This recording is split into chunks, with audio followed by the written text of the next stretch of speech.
बिस्मिल्लाहिर्रहमानिर्रहीम।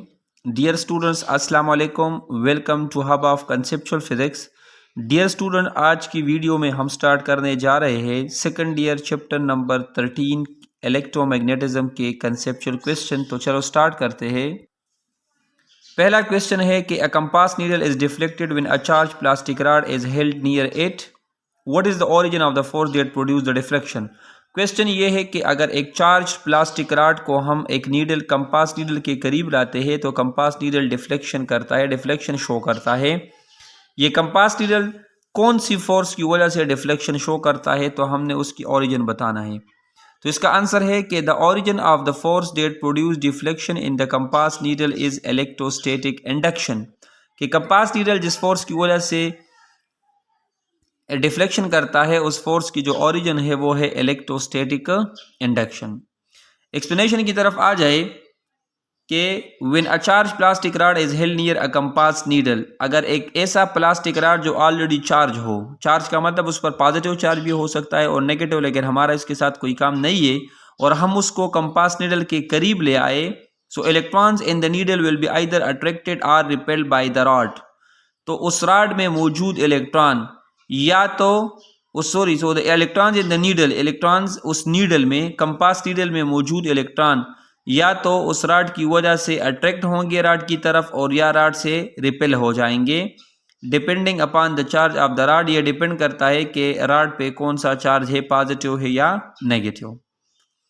दस induce charge will appear on the needle, तो नीडल पर इंड्यूस चार्ज अपीयर हो जाएंगे, and hence it will be deflected due to electrostatic force, और इलेक्ट्रोस्टैटिक फोर्स की वजह से ये नीडल क्या होगा, डिफ्लेक्ट। मतलब नीडल जो है वो इनिशियली न्यूट्रल होता है, जब आप उसके करीब, लेट सपोज ये रॉड जो है पॉजिटिव चार्ज है, तो जब आप एक पॉजिटिव चार्ज को उसके करीब लाएंगे तो नीडल में मौजूद इलेक्ट्रॉन वो नीडल की तरफ अट्रैक्ट हो जाएंगे।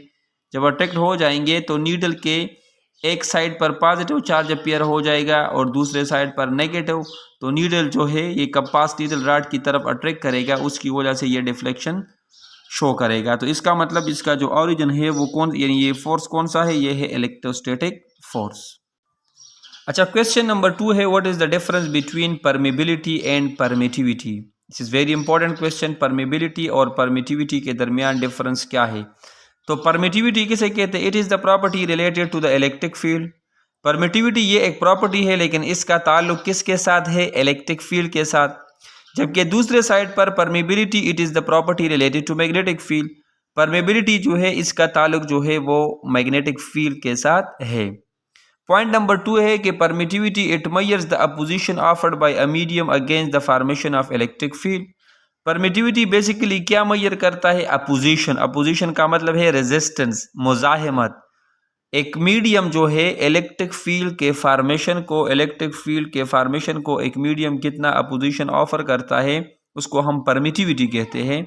जबकि permeability it measures how easily a medium allows magnetic flux to pass. जबकि परमिबिलिटी ये मेजर करता है कि एक मीडियम जो है अपने आप से कितना मैग्नेटिक फील्ड या मैग्नेटिक फ्लक्स या magnetic lines of force pass करता है। Point number 3, permittivity is represented by epsilon. Point number 3, permeability is represented by mu. ये यू जो ये जो सिंबल है इसको म्यू कहते हैं और इसको epsilon. The unit of permittivity is coulomb square per Newton per meter square, while the unit of permeability is Weber per ampere per meter. Permittivity of vacuum is called electric constant. Permeability of vacuum is called magnetic constant. Permittivity का dimension है m power -1 l power -3 t power 4 a square. Permeability का dimension है m l t power -2 और a power -2। अच्छा, question number 3 है can the objects in rotational motion create magnetic field, provide an example. क्या अगर कोई object rotational motion करता है तो क्या वो कोई मैग्नेटिक फील्ड क्रिएट करता है या नहीं, प्रोवाइड एन एग्जांपल, इसकी एग्जांपल दे दे।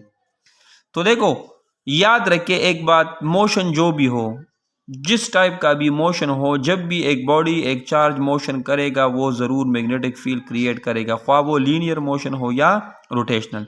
तो मैंने आंसर में लिखा है कि yes the objects in rotational motion create magnetic field, कि हाँ अगर ऑब्जेक्ट रोटेशनल मोशन करेगा, रोटेशनल मोशन का मतलब है कि अगर एक ऑब्जेक्ट सर्कुलर मोशन करेगा सर्कुलर पाथ में, तो भी वो मैग्नेटिक फील्ड क्या करेगा, क्रिएट। एक्सप्लेनेशन में देखें, we know that a charge at rest produce only electric field. ये तो हमें पता है कि जब चार्ज रेस्ट में होता है तो वो सिर्फ और सिर्फ इलेक्ट्रिक फील्ड प्रोड्यूस करता है। But when the charge start motion so magnetic field also produce along with the electric field. लेकिन जब एक चार्ज मोशन स्टार्ट करता है तो याद रखें इलेक्ट्रिक फील्ड के साथ साथ वो मैग्नेटिक फील्ड भी क्रिएट करता है। As rotation is a type of motion so rotational motion will create magnetic field. अब रोटेशन जो है या रोटेशनल मोशन ये भी मोशन की एक किस्म है, तो याद रखें ये भी मेरे पास मैग्नेटिक फील्ड क्या करेगा, क्रिएट करेगा। इसकी एग्जांपल क्या है, an electron produce magnetic field due to its orbital motion around the nucleus as well as due to its spin motion around its own axis. जब एक इलेक्ट्रॉन न्यूक्लियस के इर्द गिर्द मोशन करता है, वो सर्कुलर मोशन है या वो रोटेशनल मोशन है, तो उसकी वजह से वो मैग्नेटिक फील्ड क्रिएट करता है। और इस तरह जब वो अपने स्पिन यानी अपने एक्सिस के इर्द गिर्द भी रोटेशन करता है तो भी इलेक्ट्रॉन मैग्नेटिक फील्ड क्रिएट करता है। अच्छा, क्वेश्चन नंबर 4 है, electron and proton are projected with the same velocity to the magnetic field. Electron और प्रोटॉन को सेम वेलोसिटी के साथ मैग्नेटिक फील्ड में एंटर किया, which one will suffer greater deflection and why. इन दोनों में कौन जो है वो ज़्यादा डिफ्लेक्शन शो करेगा और क्यों।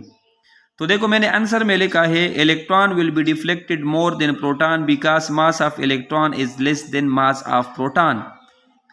मैंने पहले ये लिखा कि इलेक्ट्रॉन जो है वो ज़्यादा डिफ्लेक्शन शो करेगा, किससे, प्रोटॉन से। और क्यों, तो रीज़न भी बताया है क्योंकि मास ऑफ इलेक्ट्रॉन जो है वो प्रोटॉन के मास से क्या है, कम। अब एक्सप्लेनेशन में देखें, when electron and proton are projected with the same velocity perpendicular to the magnetic field they move in a circular path. कि जब इलेक्ट्रॉन और प्रोटॉन को हम सेम वेलोसिटी के साथ मैग्नेटिक फील्ड में परपेंडिकुलरली दाखिल करें तो वो दोनों सर्कुलर पाथ में मोशन स्टार्ट करते हैं। The centripetal force move electron and proton in a circular path. ये सेंट्रीपिटल फोर्स की वजह से इलेक्ट्रॉन और प्रोटॉन सर्कुलर पाथ में मूव करते हैं।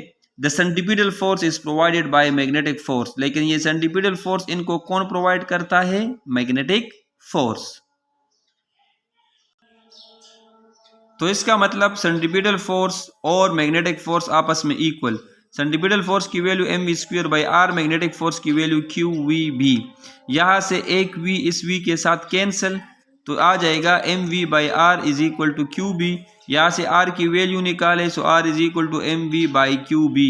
इसमें qb और v कांस्टेंट है, तो इसका मतलब r is directly proportion to mass. सही है। सिंस इलेक्ट्रॉन, इसका मतलब है जिसका मास ज्यादा होगा उसका रेडियस क्या होगा, ज्यादा।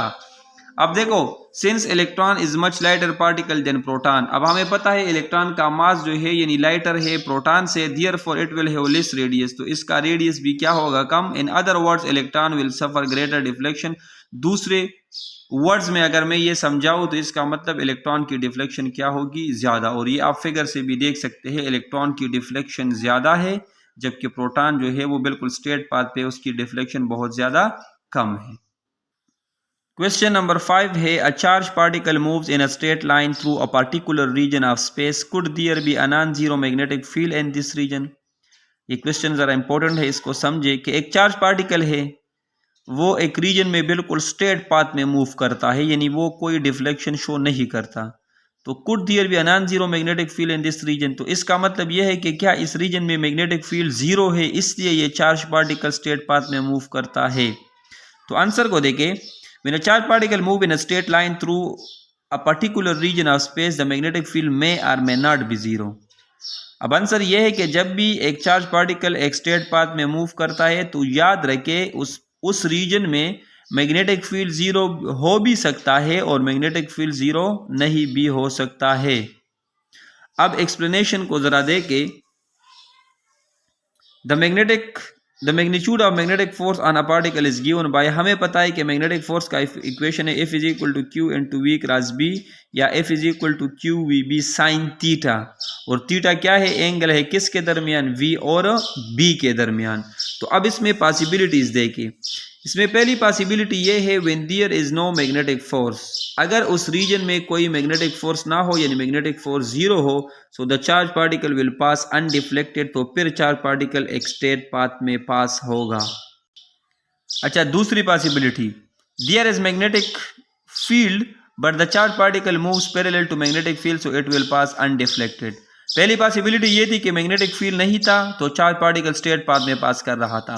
दूसरी पॉसिबिलिटी ये है कि मैग्नेटिक फील्ड है लेकिन वो चार्ज जो है वो मैग्नेटिक फील्ड के पैरेलल डायरेक्शन में मूव करता है, तो फिर भी ये स्ट्रेट पाथ में पास करेगा। किस तरह? क्योंकि पैरेलल में यानी ये चार्ज पार्टिकल इस तरह जा रहा है, मैग्नेटिक फील्ड का डायरेक्शन भी इस तरह, दोनों पैरेलल है, इसके दरमियान एंगल 0 डिग्री, यहाँ पर थीटा की जगह 0 डिग्री, साइन 0 0 के बराबर और 0 multiply by anything is equal to 0। तीसरी possibility, when there is magnetic field but the direction of velocity and magnetic field are opposite to each other, so charge particle will pass undeflected।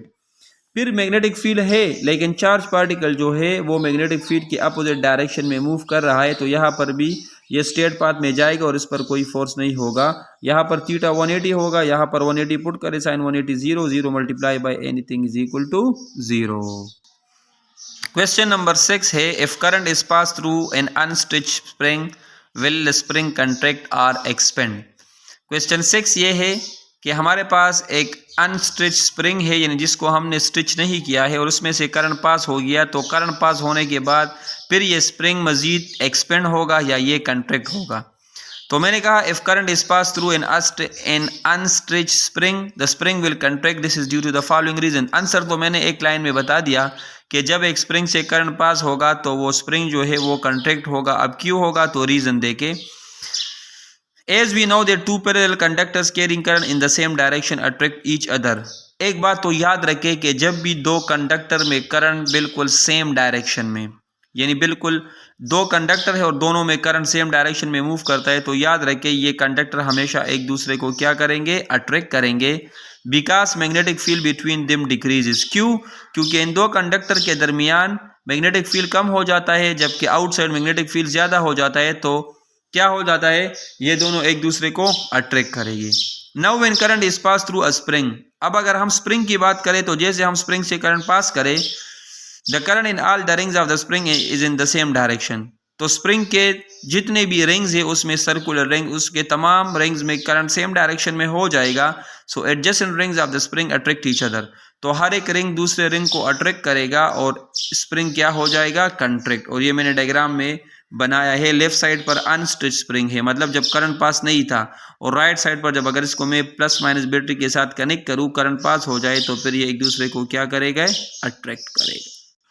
अच्छा, question number 7 है, how neutrons can be accelerated in a cyclotron. Neutron को हम cyclotron में किस तरह accelerate कर सकते हैं, यानी इसको किस तरह स्पीड अप कर सकते हैं। मैंने लिखा neutron can not be accelerated by means of a cyclotron, this is because of the following reason. मैंने कहा कि नहीं, साइक्लोट्रॉन में हम न्यूट्रॉन को एक्सेलरेट नहीं कर सकते। क्यों? तो इसका रीजन मैंने लिखा है, the reason is that in a cyclotron only charge particle, charge का मतलब electron and proton are accelerated using magnetic field of high frequency alternating voltage. मैंने लिखा कि साइक्लोट्रॉन में हम सिर्फ और सिर्फ चार्ज पार्टिकल को स्पीड अप कर सकते हैं यूजिंग मैग्नेटिक फील्ड, यानी हम वहाँ पर मैग्नेटिक फील्ड अप्लाई करते हैं और वहाँ पर चार्ज पार्टिकल यानी इलेक्ट्रॉन और प्रोटॉन को स्पीड अप कर सकते हैं। अब चूंकि neutron is a neutral particle, अब न्यूट्रॉन न्यूट्रल पार्टिकल है, उस पर कोई चार्ज नहीं है, and no magnetic force acts on it, और इस पर मैग्नेटिक फोर्स का कोई इफेक्ट नहीं होता, hence it can not be accelerated, तो इसको हम एक्सेलरेट नहीं कर सकते। इसका मैथमेटिकल एक्सप्रेशन है F is equal to Q V B sine theta.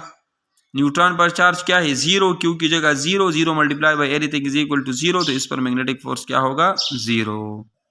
अच्छा, क्वेश्चन नंबर 8 है, a current carrying loop free to turn is placed in a uniform magnetic field B, what will be its orientation relative to B in the equilibrium state. मेरे पास एक current carrying loop है free to turn, जो turn कर सकता है, वो बिल्कुल फ्री है, इसको हमने एक यूनिफॉर्म मैग्नेटिक फील्ड में प्लेस का मतलब रखा। What will be its orientation relative to B in the equilibrium state, अगर ये कॉइल जो है, ये लूप जो है, ये इक्विलिब्रियम स्टेट में हो तो ये बी के साथ कौन से पोजीशन में होगा, इसकी ओरिएंटेशन क्या होगी, पोजीशन। तो मैंने लिखा है the plane of the coil will become perpendicular to the field to maintain the equilibrium. Equilibrium को मेंटेन करने के लिए कॉइल का या लूप का जो प्लेन होगा वो मैग्नेटिक फील्ड के परपेंडिकुलर होगा। तो फिर उस टाइम ये इक्विलिब्रियम में हो जाएगा और इस पर टार्क क्या हो जाएगा, जीरो। किस तरह, हमें पता है torque is equal to BINA cos alpha BINA alpha, सही है ना। अगर टार्क का इक्वेशन याद नहीं होता तो लड़कियों के नाम तो याद होते हैं ना, BINA, BINA BINA cos alpha, सही है। तो torque is equal to BINA cos alpha.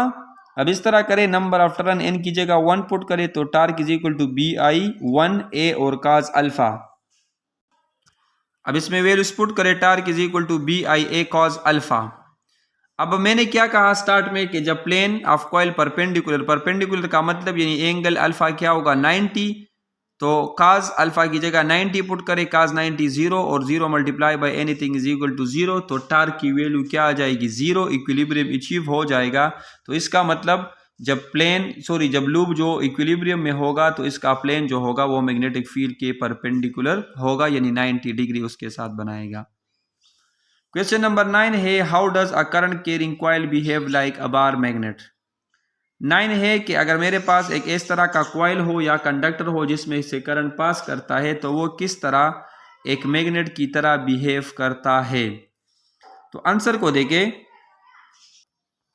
अच्छा, तो अ current carrying coil behaves like अ बार मैग्नेट, हमने ये कहा कि जब भी एक कॉइल से करंट पास करता है वो एक मैग्नेट की तरह बिहेव करता है।